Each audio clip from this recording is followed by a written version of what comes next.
네, 안녕하십니까. 이은미의 아리랑이었습니다. 오늘은 아까 말씀드렸듯이 수요 집회가 1000회가 되는 날입니다. 그래서 거기를 좀 아침에 다녀왔습니다. 11시 반부터 시작해서 제가 여기 출발하기 전까지 아직 안 끝났습니다. 그래서 1시 반까지 하는 걸로 알고 있는데 미처 끝내지 못하고 저는 이제 여의도로 왔습니다. 고맙게도 사람들이 얼마 안 오면 어떠나 생각했는데 고맙게도 굉장히 많은 분이 오셨어요. 아마 경찰 추산 한 500명? 경찰 추산 한 500명 될 거고 제가 볼 때 한 2000명 플러스 알파 마이너스를 왔지 않았나. 그렇게. 예, 이 법적 배상은 일본이 지금 우리 그 위안부 할머니들에 대해서 이런 어떤 것도 없죠. 그래서 그런 부분에 법적인 배상 책임도 질 뿐만 아니라 공개적인 사과를 요구하는 플랜카드입니다. 플랜카드가 아니라 뭐라 그러지 이걸?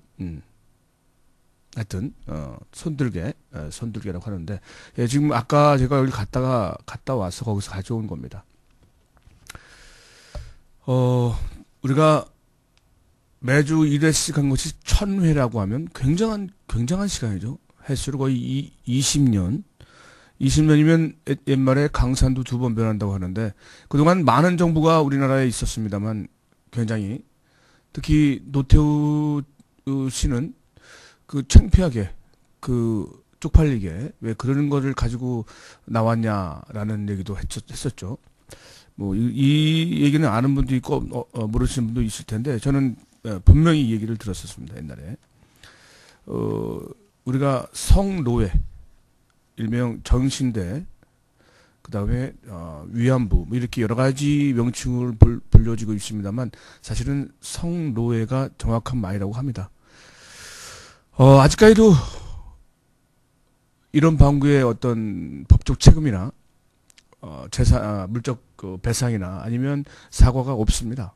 그래서 지금 오늘도 매주 수요일마다 하는 집회가 일본 대사관 앞에서 벌어졌는데 사실 그 앞에는 또 우리의 충복인 경찰들이 아주 또 몇백 명 모여서 지켜주고 있었습니다. 거기는 차로다가 또 가리고 처음에는 지나다니는 차를 통제를 안 해가지고 제가 몇 마디 했더니 왜 자기들한테 그러냐고.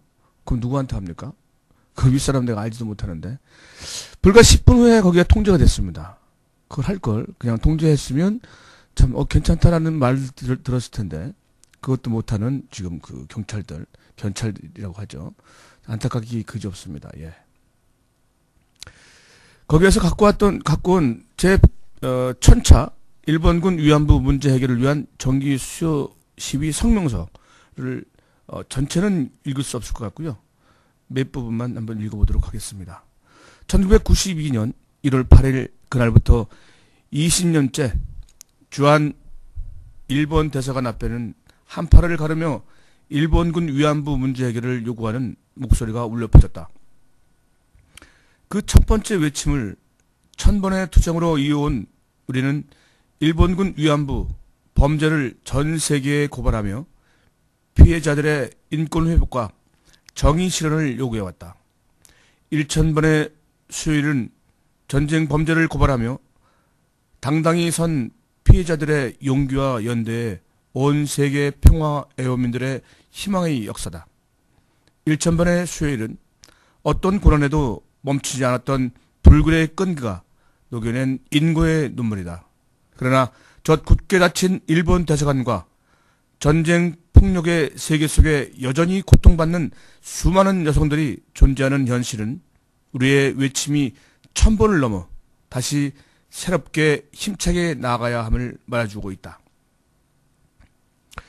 여성의 몸을 한낱 전쟁의 도구로 유진했던 반인륜적인 전쟁 범죄가 책임자 처벌과 법적 문제 해결에 이르지 않고 있는 우리의 현실은 인류 역사의 부끄러움을 남기고 있다. 그리고 무엇보다 인류 역사의 가장 부끄러운 기록을 가장 오랜 시간 남기고 있는 전범국 일본이야말로 전쟁과 폭력의 세계를 멈추지 않는 가장 큰 범죄 국가라는 것을 지금 이 순간에도 역사는 기록하고 있다. 예, 이렇게 쭉 나오는데요. 해서 일본 정부는 20년을 외쳐온 일본군 위안부 피해자들의 목소리에 귀 기울이고 그동안 명확한 국제법적 판단하에 지속적으로 이루어진 유엔과 ILO의 권고, 각국 국회와 지방의회의 결의 및 세계 평화애호민의 요구를 즉시 받아들여야 한다. 철저한 진상규명과 함께 공식 사과와 법적 배상 등 문제 해결을 위한 행정적, 입법적 해결 조치를 조속히 이행해야 한다. 일본군 위안부 문제 해결은 올바른 과거 청산을 통한 한일 외교의 평화적이고 발전적인 밑거름이 될 것이며 나아가 일본 정부가 동아시아와 세계 평화 실현에 있어 제 역할을 하는 기름을 자명한다.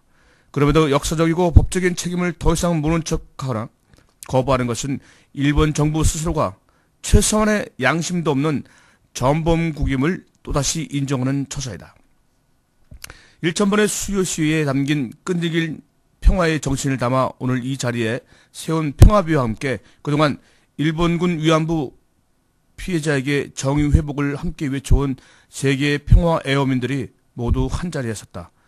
여기선 우리 모두는 전범국 일본 정부가 일본군 위안부 문제를 올바르게 해결하는 그날까지 연대의 끈을 놓지 않고 천유회를 넘어 수요 시위를 계속해 나갈 것임을 선언한다. 일본 정부는 수요 시위가 횟수를 거듭할수록 더 무거운 책임과 역사의 심판이 기다리고 있음을 똑똑히 직시해야 할 것이다. 네, 2011년 12월 14일 제1000차 일본군 위안부 문제 해결을 위한 정기 수요 시위 참가자와 세계 평화 애호민 일동 반 정도 제가 읽었는데요. 일단은 굉장히 착잡했습니다. 예, 또 아침에 구름도 잔뜩 꼈고요. 그래서 어쨌든 학생들, 고등학생들, 대학생들, 일반 사람들 생각 외로 엄청나게 많이 와주셨어요. 그래서 저는 굉장히 감사하고 고맙다는 말씀 이 자리를 빌어서 다시 한번 말씀드리고요. 여기 거기에 또 정치인들이 몇 번 오셨죠? 이정희 저 통합진보당 대표랑 뭐 정동영 의원도 오신 것 같은데 저는 못 봤어요. 그 전에 제가 거기를 떠났기 때문에. 그리고 정몽준 전 뭐 한나라당 대표도 왔는데 약 5분 정도 발언을 했습니다. 그런데 시정일관 내려가라는 야유를 받으면서 끝내 말을 다 마치지 못하고 내려갔습니다.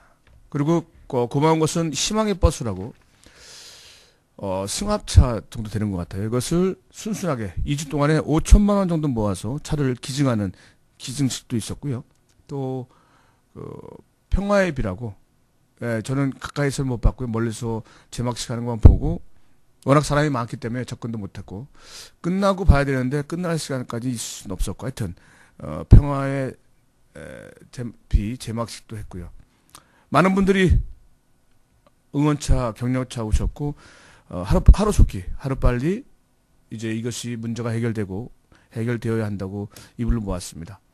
사실 이런 가슴 아픈 일들은 사실 정부가 나서야 되는 것이죠. 민간인이 아무리 소리를 친다고 한들 얼마나 그가 먹혀 들어가겠습니까? 사실은 정부에서 강하게 한두 마디만 딱 하면 되는 부분인데 우리는 좀 이따가도 다시 말씀드리겠지만 굉장히 외교적인 데서는 굽신굽신 거리고 국민들한테는 아주 강해요.